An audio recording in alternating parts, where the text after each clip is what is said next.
오늘 예배 자리에 나오신 모든 성도님들을 사랑하고 축복합니다. 어떤 한 목사님이 있었습니다. 그 목사님께서 심호하시는 교회에서 어느 날 장례식을 한다는 발표를 하였습니다. 그런데 이게 누가 죽었는지에 대한 이름은 말하지 않았어요. 밝히지 않았습니다. 시간이 되어서 사람들이 이제 장례식을 위해서 찾아오기 시작합니다.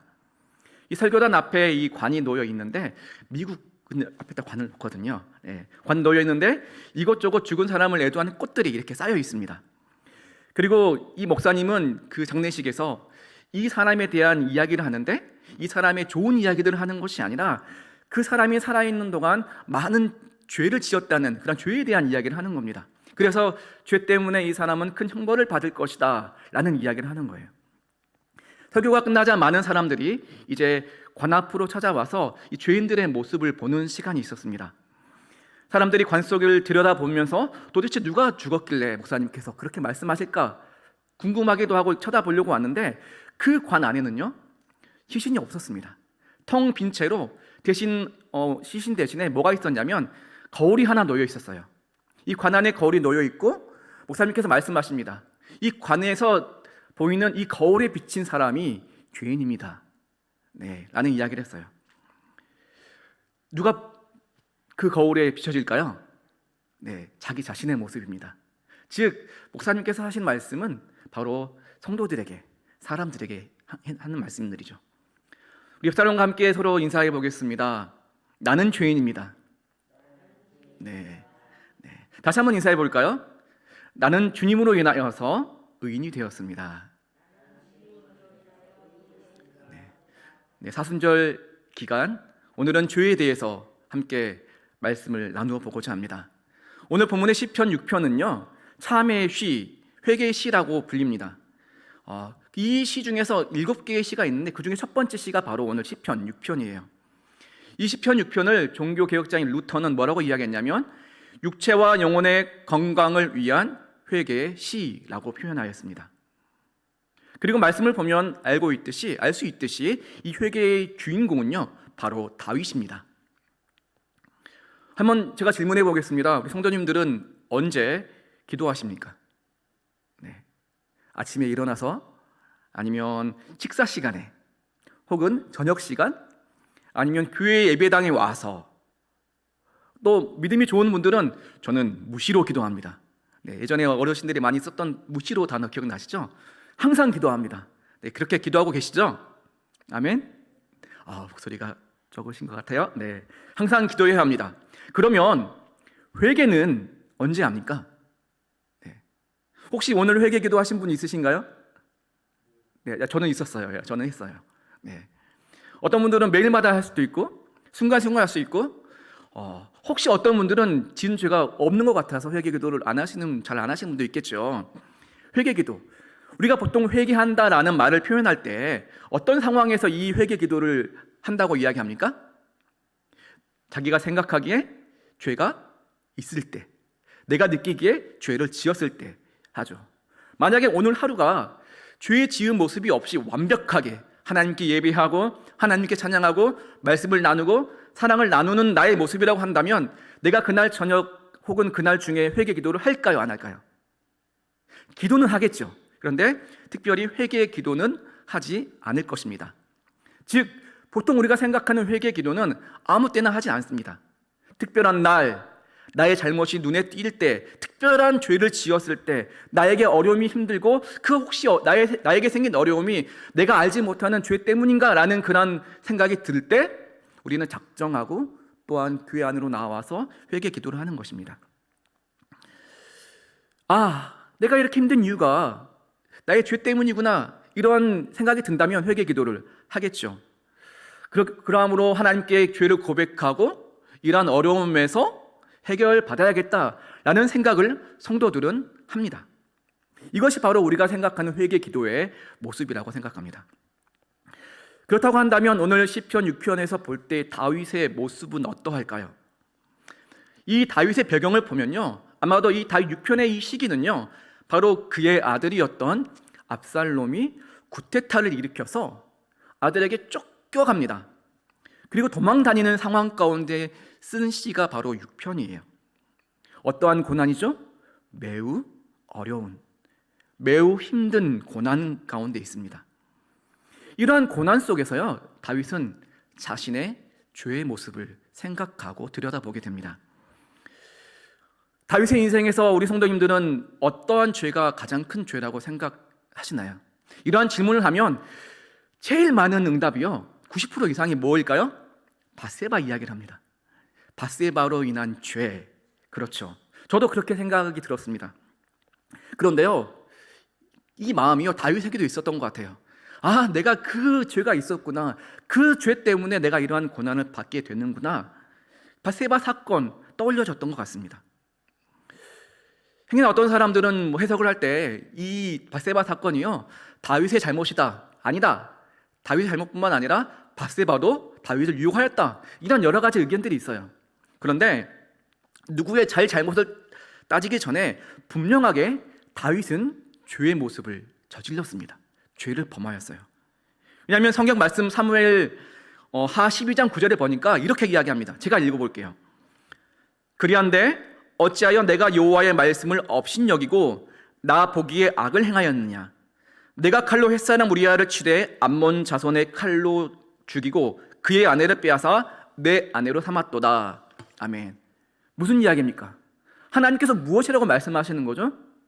너가 밧세바 사건, 밧세바를 통하여 저지른 그 모든 일들이 나에게 무엇을 행하였다고요? 악을 행한 것이다. 즉 한마디로 너가 큰 죄를 저질렀다라고 하나님께서 말씀하시는 거예요. 분명 이 밧세바 사건은 다윗의 인생 가운데, 일생 가운데 지었던 가장 큰 회개 제목입니다. 그러하게 오늘 6편 가운데 나온 이 다윗은 극한 고통 가운데서도 바로 이 사건을, 자신의 과오를, 죄의 모습을 떠올렸고 그렇게 철저하게 하나님께 회개하고 있는 것입니다. 본문으로 들어가 보겠습니다. 이 시를 이해하는 데 있어서 가장 큰 중요한 점은요, 바로 다윗 자신이 하나님의 진노하에 있다는 것을 안 것이에요.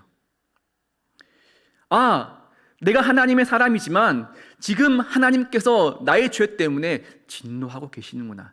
이것을 스스로 깨닫고 있다는 거예요. 이 사실로 인하여서 그는 괴로워하고 탄식하고 기도하고 있습니다. 1절을 보니까요, 주께서 분노를 내신다라고 다윗이 표현하는데, 이 표현은요, 하나님이 다윗 그 자신을 떠나시고 버리신다는 것을 의미합니다. 하나님의 사람이었는데 하나님께서 하나님의 사람을 떠나게 되면 그 결과가 무엇일까요?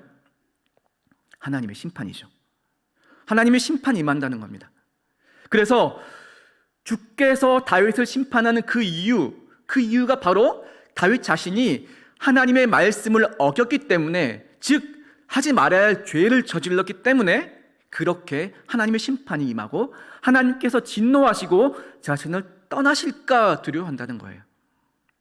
이와 같이 이 다윗은요, 하나님의 진노하심에 두려워 떨고 있습니다.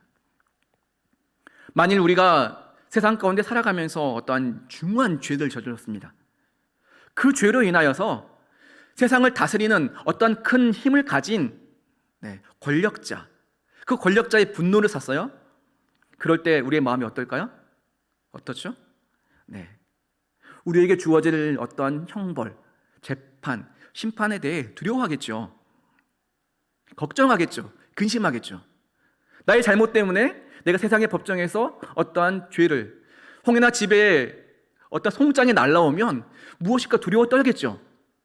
바로 다윗이 고백한 1절은요, 우리가 생각하는 그 이상의 모든 만물을 창조하시고 다스리시고 세우신 하나님으로 인한, 하나님의 진노로 인한 심판일까 두려워한다는 것입니다.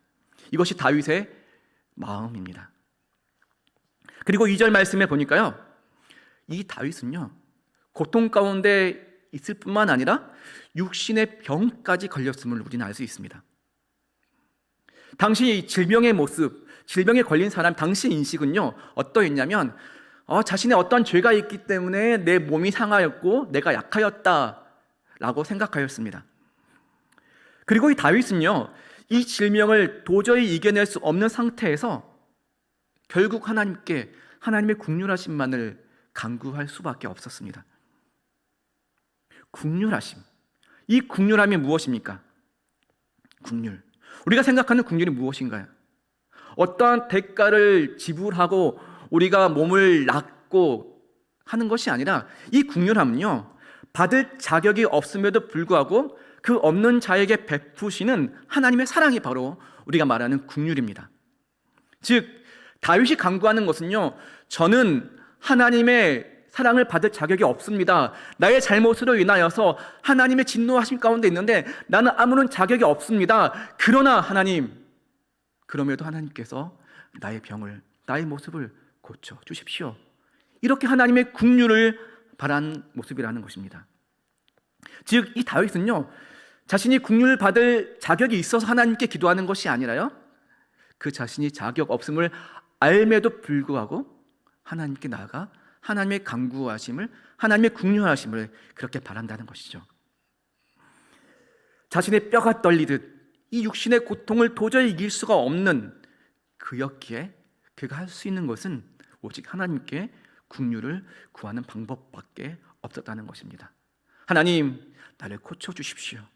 하나님, 나를 도와주세요라고 매달릴 수밖에 없었다는 거예요. 우리가 하나님의 사랑을, 하나님의 은혜를 간구하는 것, 어쩌면 이 모습 또한 다윗의 이러한 모습 아닐까요? 우리가 어떠한 사랑받을 만한 일을 많이 해서, 우리가 어떤 은혜 받을 만한 좋은 일을 많이 해서 하나님의 도우심을 구하는 것은 아니라고 생각합니다. 그러한 자격이 되어서 하나님께 나와 예배하고 하나님께 나와 기도하고 하나님께 나와 소원하는 것이 아니라는 것이죠. 우리의 삶 가운데 우리의 삶이 힘겨워서 하나님, 내가 할 수 있는 것은, 비록 내가 자격이 없지만 내가 할 수 있는 것은 이 시간 하나님께 나와서 주님의 국률하심만을 내가 구할 수밖에 없습니다. 하나님, 나를 도와주십시오. 하나님, 나를 치료해 주십시오. 하나님, 나를 건져 주십시오. 라는 그런 외침의 고백밖에 우리는 할 수 없다는 것이죠. 뼈가 떨림. 우리 성도 가운데 이러한 고통과 아픔이 있겠죠. 3절 말씀에 보니까요, 이제 육신의 어려움 그 이상의 영혼의 떨림을 또한 이야기합니다. 육체뿐만 아니라 영혼까지 병들었음을 우리가 알 수 있습니다. 여호와여, 어느 때까지니까? 라는 그런 외침, 이것은요, 다윗의 절규입니다. 이미 질병이, 육신의 질병이 참을 수 없는 한도까지 왔습니다. 그리고 그 질병으로 인하여서 이제 영혼의 모습까지 완전히 탈진되어 가는 상태입니다.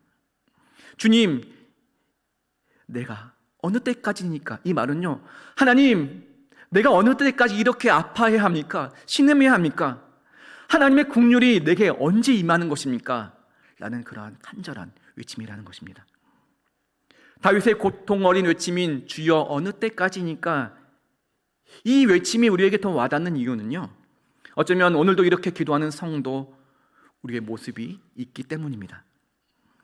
영육의 어려움과 아픔, 그 아픔으로 인하여서 주님께 나오는 성도들, 우리들의 나의 모습이 있기 때문이에요. 그리고 통곡하고 외치는 우리의 고백들, 주여 어느 때까지니까? 오늘도 우리는 이렇게 이런 제목으로 하나님께, 주님께 간구하고 있기 때문입니다. 계속해서 다윗은 기도합니다. 4절 말씀에 보니까요, 여호와여 돌아와 라고 이야기합니다. 여호와여 돌아와.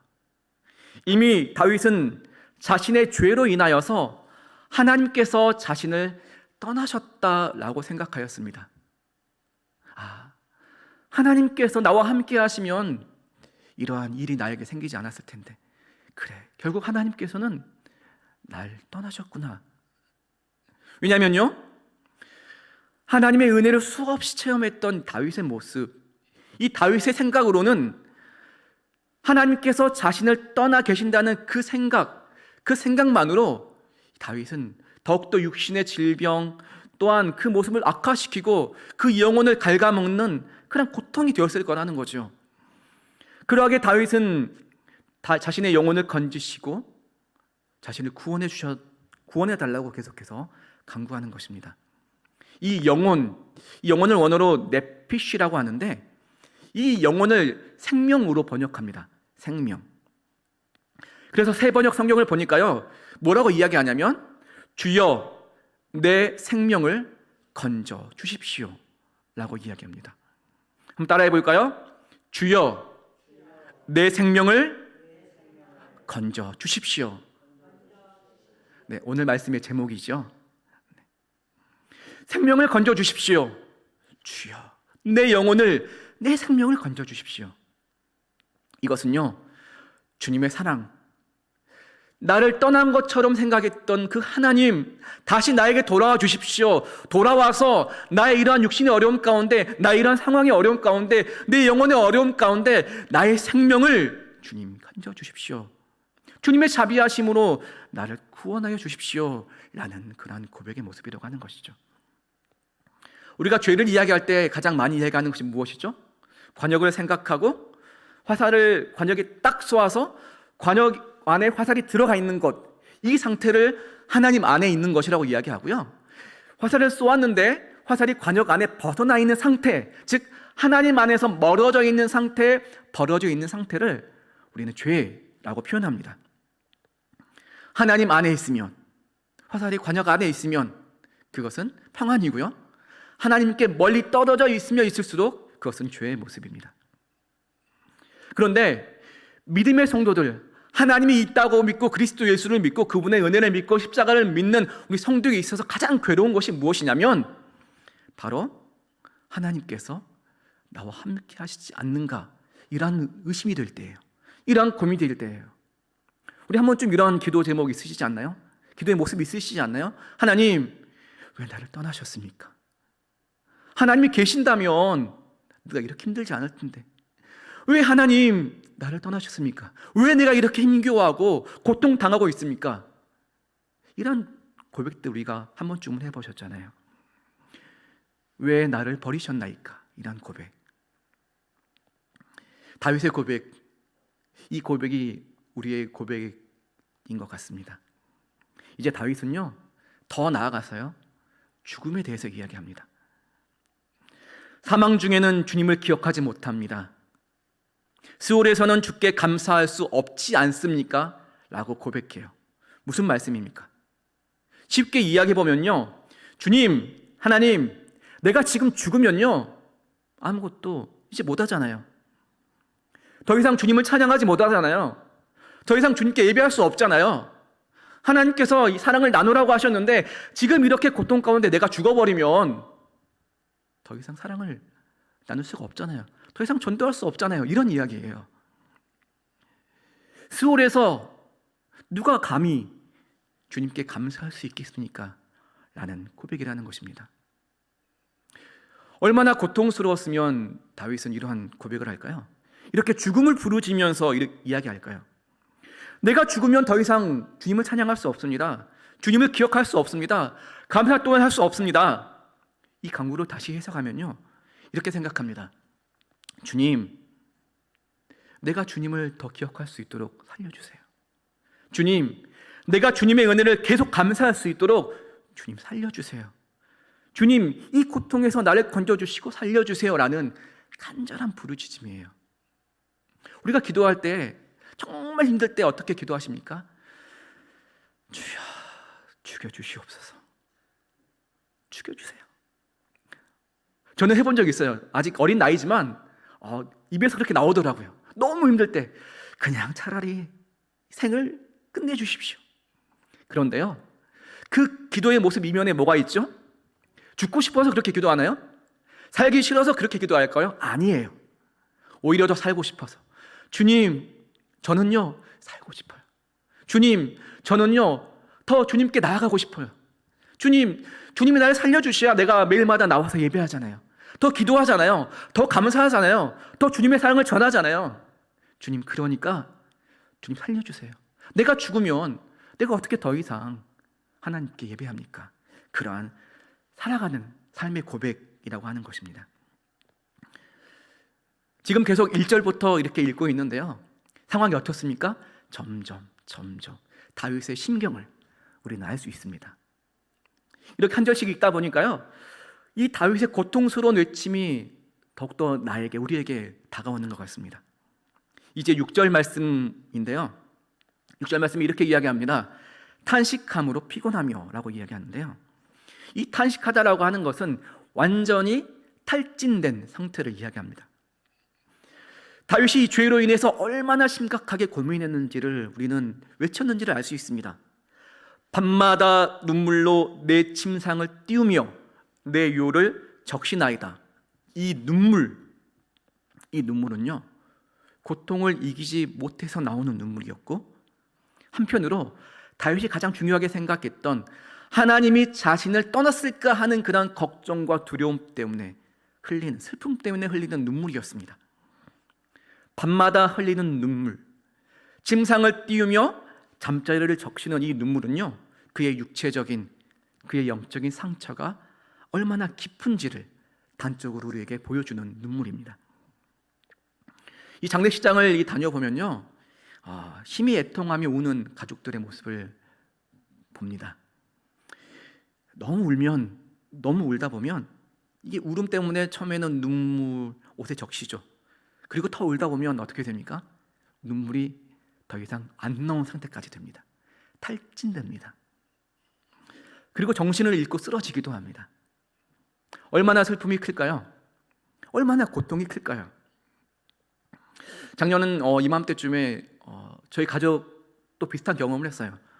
저희 아내의 아버지, 그러니까 장인어른께서 돌아가셨습니다. 저보다 제 아내의 고통이 더 컸겠죠. 어떻게 돌아가셨냐면 젊으세요. 만으로 호적 나이 63세에 돌아가셨어요. 굉장히 이른 나이에 돌아가셨습니다. 사고로 돌아가셨어요. 화장실 가려고 하다가 넘어지셔서 뇌출혈로 돌아가셨습니다. 저희 전혀 준비가 안 된 상태에서 갑자기 그렇게 세상을 떠나셨습니다. 너무 슬펐습니다. 저희 아내가요, 정말 그렇게 우는 모습을 처음 봤어요. 펑펑 울었습니다. 울다 보니까 시간이 지나서 눈물이 안 나온 상태까지 되었죠. 이 6절 말씀을 보니까요, 그 모습이 떠올려졌습니다. 정말 눈물. 다윗의 모습, 다윗의 심정이 그런 것이구나. 너무 슬퍼서 눈물이 나오면 눈물이 이불을 적시고 요를 적시고 탈진되는구나. 이제 7절입니다. 뭐라고 이야기하냐면 7절에서는 이제 눈이 근심으로 사하였다라고 이야기합니다. 이 눈은요, 건강을 측정하는 척도가 된다고 이야기합니다. 이 신명기 34장 7절에 보니까요, 이 모세가 나오는데요, 모세가 120세, 이 120세 나이에서도 뭐라고 이야기하냐면 놀랍게도 눈이 쇠하지 않았다라고 말하고 있어요. 120세인데도. 즉 이것은 무엇을 얘기합니까? 눈이 건강하다고 하는 것은 이 모세가 굉장히 신체적으로도 건강하다는 것을 뜻하는 거겠죠. 그런데 이 다윗은요, 7절에 보니까 눈이 쇠하였다라고 이야기하는데, 이것은 다시 말하면 그 몸 전체가 극도로 쇠약해졌음을 나타내고 있습니다. 그리고 근심이라고 하는 것은 분내는 것, 성내는 것을 이야기하는데, 새 번역에서는 이것을 사무친 우라라고 이야기합니다. 제가 7절 말씀을 새 번역 성경으로 한번 읽어보겠습니다. 사무친 우라로 내 눈은 시력까지 흐려졌고 대적들 등살에 하도 울어서 눈이 침침합니다. 이 자신을 적대시하는 대적들로 인하여서 화가 났죠. 그것으로 인하여서 너무 눈물을 흘리다가 이제 눈이 침침해지고 어둡게 될 정도로, 이것은 단지 눈만을 의미하는 것이 아니라 그 몸 전체가 악화되었다는 것을 우리에게 알려줍니다. 좀 전에도 잠깐 이야기했듯이 당시에는요, 병에 걸린 병자들을 하나님께서 심판하였기 때문에라고 생각하였습니다. 즉 다윗이 생각하기에, 다윗이 자신의 육신의 모습을 볼 때, 상황을 볼 때 육신이 약해졌다라고 하는 것은 바로 주변 사람들로부터도 그래 봐라, 다윗이 죄를 저질렀기 때문에 저렇게 육신의 연약함이 있지, 병이 들었지라고 생각할 수밖에 없다는 거예요. 다윗은 또한 그것을 알았죠. 그렇게 그 적들에게 대적할 수 있는 이유를 만들어 주었다는 겁니다. 예를 들어 이런 거예요. 압살롬으로 인하여서 쫓겨갔죠. 도망당하고 있죠. 육신의 어려움이 있죠. 그럴 때 이스라엘 백성들에게 압살롬이 무엇이라고 이야기했을까요? 다윗을 보아라, 병에 걸려있지 않느냐, 다윗이 저렇게 있는 것은 그의 죄 때문이다, 하나님이 그를 멀리 떠났기 때문이다, 하나님의 왕권이 다윗에게로 내게로 옮겨진 그러한 표식이다라고 이야기할 수 있는 거예요. 그 사실을 다윗도 알았죠. 하나님은 정말 하나님 날 떠났나? 그러한 걱정과 자신의 육신에 계속적으로 쇠약해지고 연약해지는 모습을 볼 때, 혹은 친구들이 자신에게 찾아와서 너희 죄 때문이야, 그래 벌 받았어, 이런 말을 듣는다면 얼마나 괴로울까요?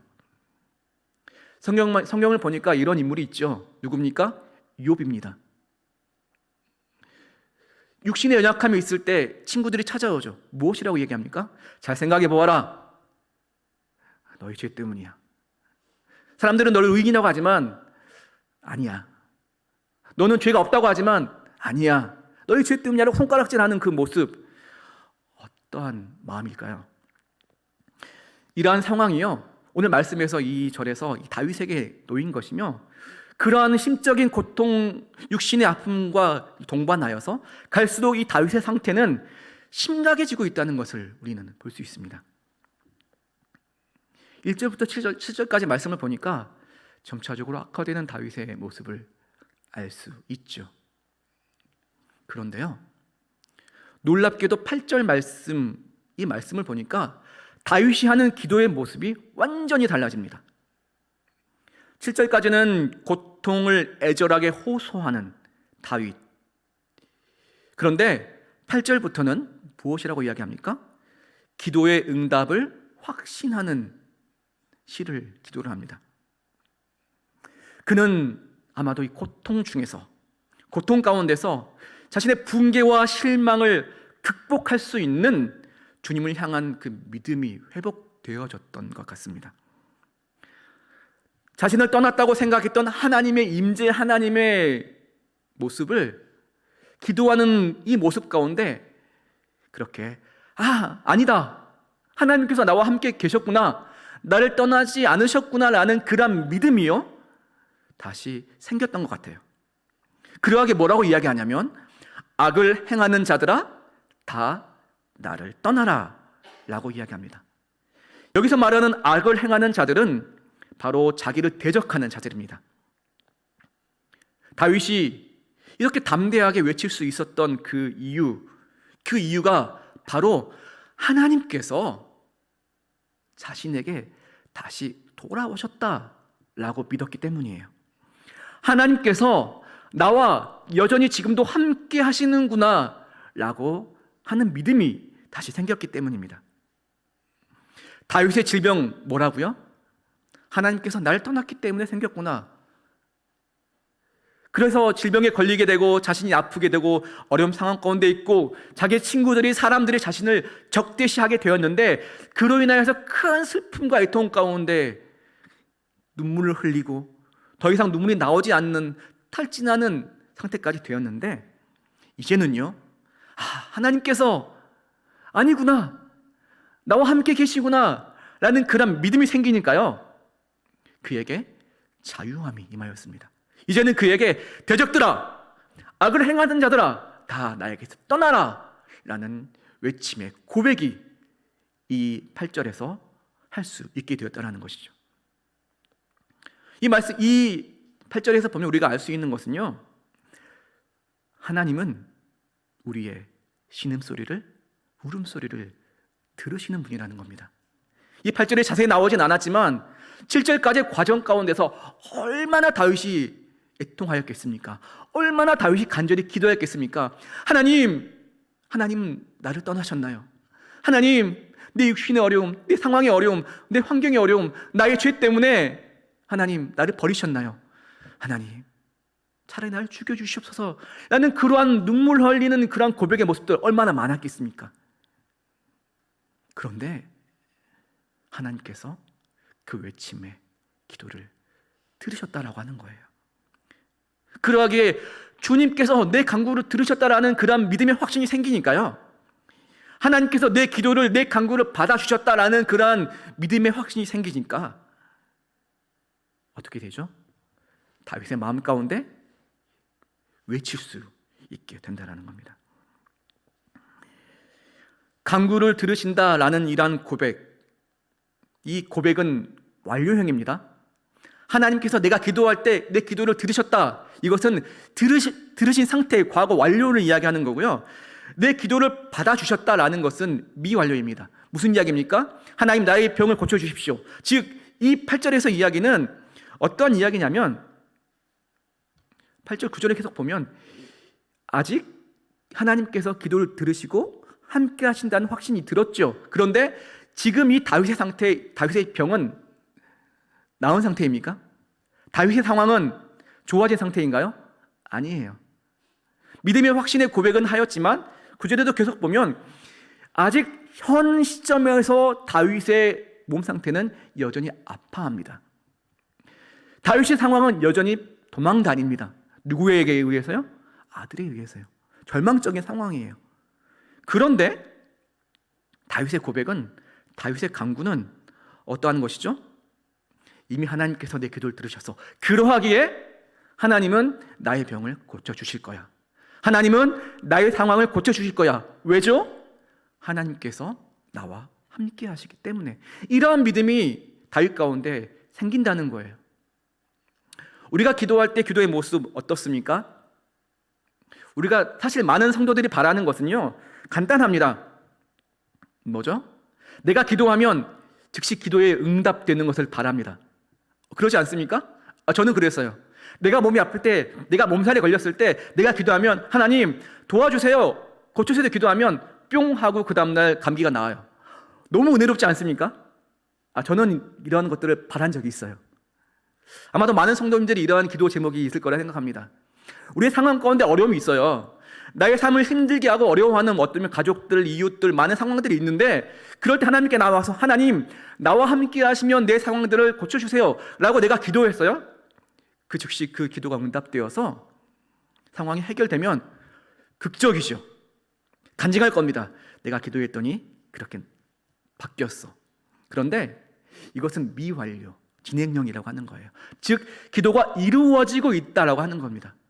나에게 이러한 믿음이 있다고 한다면, 하나님께서 나의 기도를 들으셨고 나와 함께 하신다면, 나와 함께 하신 하나님과 함께라면 하나님께서는 우리에게 무엇을 주시는 분이죠?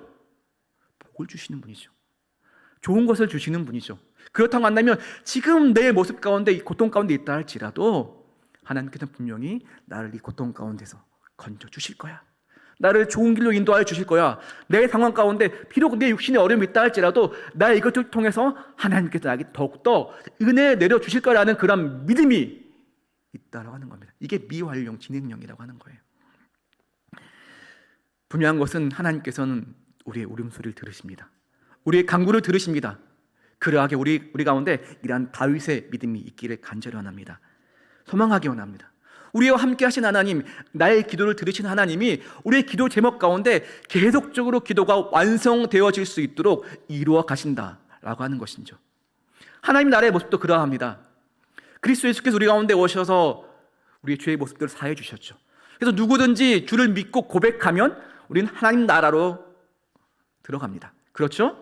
그런데 이 하나님 나라는 계속적으로, 하나님의 성전은 계속적으로 완성되어지고 있는, 이루어지고 있는 과정 가운데 우리가 있다라고 하는 거예요.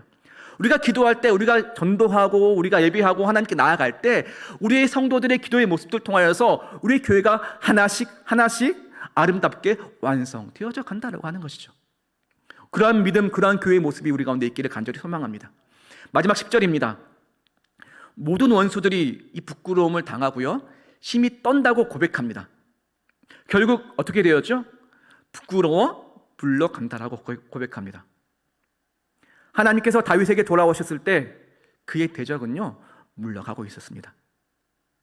그의 인생을 보니까요, 항상 하나님과 함께 할 때는 그 자신을 대적하는 무리에 의해서 걱정이 없었습니다. 항상 수많은 승리가 다윗에게 주어졌죠. 하나님의 승리죠. 근데 반대로 하나님을 떠나 있으면, 죄 가운데 있으면 어떻게 됩니까? 대적들이 다시 돌아오게 됩니다. 이 대적, 그 대적은 어떠한 대적입니까? 다윗을 망하게 하는 대적입니까? 우리 성도 가운데 우리를 위협하는 대적들이 생깁니다. 하나님을 떠나 있을 때 믿음의 성도 가운데 우리를 어렵게 하고 우리를 힘들게 하는 대적들이 생길 수 있습니다. 그렇다면 그 대적이, 만약 그 대적을 하나님께서 보내셨다고 한다면 그 대적이 무슨 무엇을 위한 대적입니까? 성도들 망하게 하려고, 성도들 죽이려고 한 대적입니까? 아니에요. 다윗에게 주어졌던 대적들은요, 어려움들은요, 다윗을 죽이려고 한 어려움이 아니라 오히려 죄 가운데 떨어져 있던, 멀리 있던 죄를 저질렀던 다윗의 모습, 회개하지 않았던 다윗의 모습을 다시금 죄를 생각함을 통하여서 하나님께로 돌아오게끔 하는 하나님의 사랑과 은혜라고 하는 거예요. 즉 우리의 삶 가운데 어려움이 있고 어쩌면 우리의 죄로 인하여서 우리 가운데 힘듦이 있다면 그 힘듦과 그 어려움은요, 다시 우리가 하나님을 깨닫고 하나님 안에 머물러 있게 되고 하나님께 고백하고 하나님께 나아가게 만드는 원동력, 하나님의 사랑, 하나님의 은혜로 가는 것이죠. 그리고 하나님의 은혜가 있을 때, 하나님 안에 정말로 있을 때, 다시금 하나님을 떠나 있었던 우리의 모습이 하나님께로 돌아올 때 우리는 그 모든 대적들 가운데서 자유할 수 있게 되는 것입니다. 그러하게 우리도 고백하기 원합니다. 우리가 주님과 동행할 때요, 우리는 진정으로 자유할 수 있습니다. 우리가 주님과 동행하고 함께할 때 우리는 주님으로 인하여서 기뻐하며 자유할 수 있게 됩니다. 오늘 시편 6편 말씀을 함께 나누어 보면서 우리는 먼저 다윗의 애통어린 간구의 모습을 보았습니다. 어쩌면 그 간구의 모습이 지금 나의 간구, 지금 우리 성도들의 간구일 수도 있어요. 좌절과 육신의 아픔, 영혼의 고통 속에서 생명을 살려달라고 하는 그러한 외침, 살려달라고 하다가 지쳐서 그냥 죽여주세요 라는 그러한 외침이 어쩌면 우리 성도들의 외침일 수도 있습니다. 그런데 다윗의 모습을 보니까요, 그렇게 외치다가도 다시금 하나님께서 나와 함께 하신다는 것을 느끼고 믿었을 때 그는 담대하게 고백합니다. 외칩니다. 나를 힘들게 하는 대적들아, 악들아, 다 나에게서 떠나가라 라고 외치고 기뻐하는 다윗의 모습, 이 모습이 지금 우리 성도들의 모습이 되길 간절히 원합니다. 어쩌면 오늘도 눈물 흘리면서 기도하는 우리의 모습 가운데, 우리 간구의 모습 가운데, 그래, 하나님께서 나와 함께 하셔, 그 하나님께서 나를 만지셔, 하나님께서 날 위로하셔 라는 그런 마음, 그런 믿음의 감동이 있을 때 우리의 고백 가운데, 하나님, 내가 믿습니다. 하나님, 나의 기도 제목 가운데 하나씩 이뤄가실 줄 내가 믿습니다. 그러하게 나를 힘들게 하고 나를 어려워하는 그 모든 대적들이 떠나갈 줄 믿습니다라고 고백하는 우리 성도들의 기도의 모습이 있기를 간절히 원합니다. 우리가 신앙생활하면서 바라는 모습이 무엇입니까? 네, 주님으로 인하여서 기뻐하고 주님으로 인하여서 환호하는 것이죠. 그 기쁨에 동참하는 것입니다. 그런데 만약 우리 가운데 죄의 모습이 있다고 한다면, 만약 우리의 모습 가운데 하나님을 떠나 있는 모습이 있다고 한다면, 멀어지는 모습이 있다고 한다면 먼저 즉시 주님께 무릎 꿇고 회개하기를 간절히 원합니다. 회개함으로 나아가길 원합니다. 그러면 감사한 것은 우리가 하나님께 회개할 때 주님께서는 우리의 기도를, 우리의 울음소리를, 우리의 외침을 다 듣고 응답하시는 분이십니다. 우리가 눈물을 흘릴 때 우리의 눈물을 닦아주시고요, 우리가 탈진하여 쓰러져 갈 때 우리를 일으켜주시고 생명의 양식을 공급하여 주시고 다시금 일어설 힘을 더하여 주셔서 우리의 손을 붙잡고 놓지 않고 함께 우리의 삶의 길을 걸어가시는 분이 바로 요 하나님 그리스도 예수라는 사실을 우리 잊지 않고 믿고 살아가길 간절히 원합니다.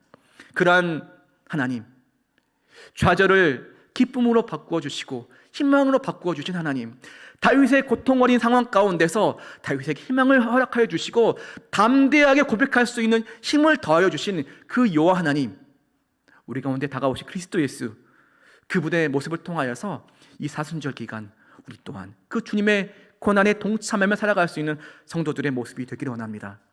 죄인이었던 우리의 모습 가운데 다가오시는 그 하나님 그리스도 예수, 그분으로 인하여서 의인이 된 우리들의 모습을 기억하면서 주님으로 인하여서 참 자유를 누리며 살아갈 수 있는 매일의 우리의 삶 가운데 우리 죄의 모습을 간절히 고백하고 하나님께 간구하고 그 하나님으로 인하여서 기뻐할 수 있는, 담대히 선포할 수 있는 우리 모든 일신교회 성도들이 되길 간절히 주님의 이름으로 기도드립니다.